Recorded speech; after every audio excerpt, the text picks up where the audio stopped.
Rob F. Martinez live at Long Beach Fight Night. And I have the honor here and pleasure of catching up with California State Athletic Commission timekeeper, Mike, what's your last name? North, just like the direction. Mike North as in the direction. Mike, I want you to tell us and tell the viewers a little bit about what you do. Well, as a timekeeper, I basically time the fights. I initiate the fights by ringing the bell. During mixed martial arts, I'm basically watching for the referee in case he should call a timeout. Unlike boxing, I don't have to count for the knockdown, so it's a little bit easier than boxing.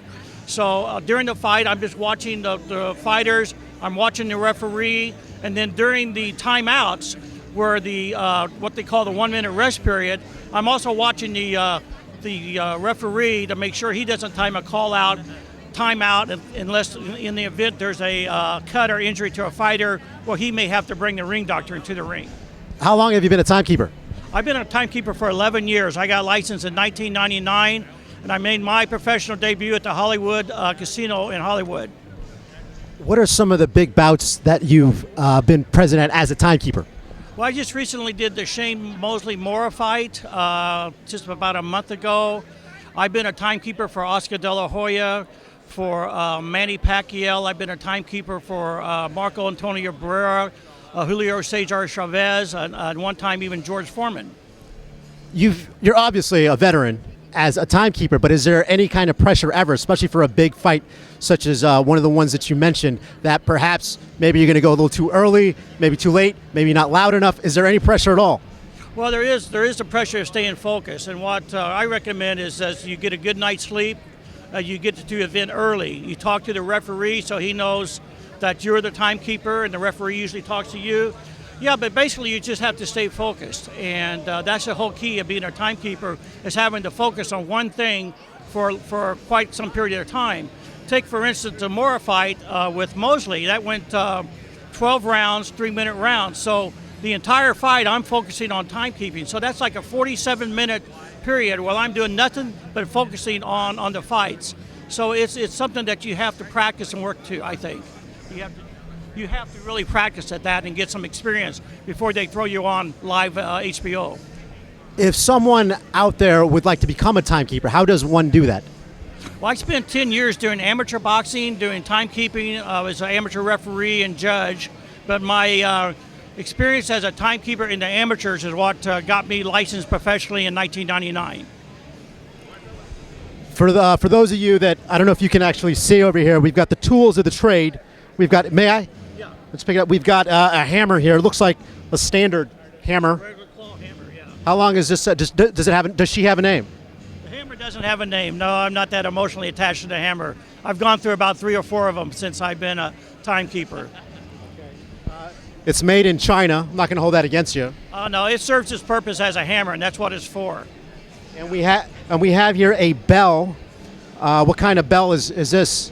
This bell came from Ring Side Products from Lenexa, Kansas. It is the only bell I have ever owned in my life. So this bell has been heard by many, many fighters around the world, because I've done ESPN, I've done HBO. It's been to the Playboy Mansion 4 times. I bet you had to clean it after that, huh? Well, it survived, and so did I. But it has been ranked at many, many boxing shows and probably heard all over the world at one time. If you wouldn't mind, if you'd please humor me, could you show us your form, show us your technique in ringing the bell? Well, the bell, for me, of course, it sounds better if you ring it on the side. That's what it's made for. This bell also is made this way because it's compliant to the rules and regulations of the California State Athletic Commission. You cannot have a bell that exceeds or has sharp angles on it, perhaps like a ship bell. You could not have that type of bell setting here because it's a safety factor. If someone should fall out of the ring, there's nothing here to get cut on. Now, me personally, as a timekeeper, I like to do 2 dings to begin a fight, and then 2 or 3 to end a fight. For mixed martial arts, the fights are usually always ended on an air horn.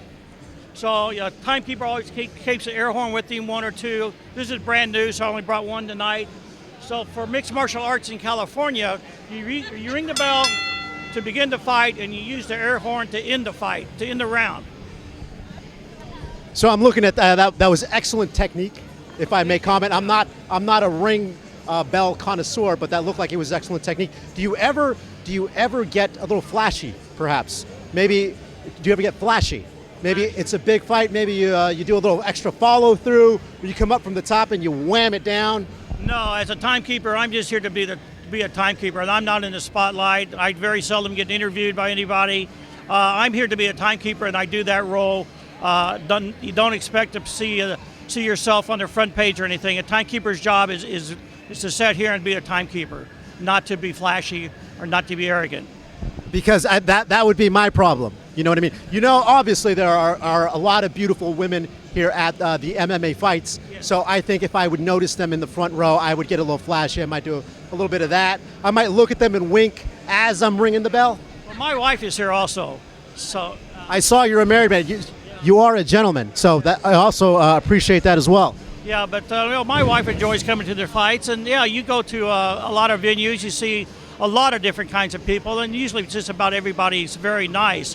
One of the key things about being a timekeeper is also you have to keep track of the rounds. So I have my own little worksheet that I came up with to focus on the fights. This gives me the name of the fighters. I fill out all this information ahead of time. As you see, I marked it 3 rounds, 3-minute rounds, and I've lined out the existing rounds so that I don't lose track. And so this way you keep track of not only the time, but the timekeeper has to keep track of the rounds also. So every timekeeper has to be focused on that. This is my system. I invented this 11 years ago. Every timekeeper has their own system. But I have a record of every fight I've ever done. I also have a record of who won that fight and the results. The North timesheet. You should patent that. It's not patented. Maybe I could patent it someday, but I don't even know how to do that. How would I go about doing it? I haven't given much thought on patenting it.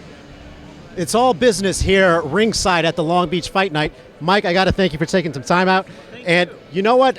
You're all business. You're very humble gentleman. I got to say, the time is in good hands tonight. Yeah, I'm looking forward to enjoying the fights. I get one of the best seats in the house. So I'm glad to be here, and I'm glad to get paid for being here also. But it's a great hobby that turned into a / profession. You're a full-time timekeeper.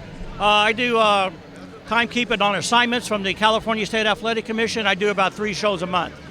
So there's no such thing as a full-time timekeeper that I'm aware of. I have a full-time job in Santa Cruz, California, in aerospace. I'm a quality engineer when I'm not doing this.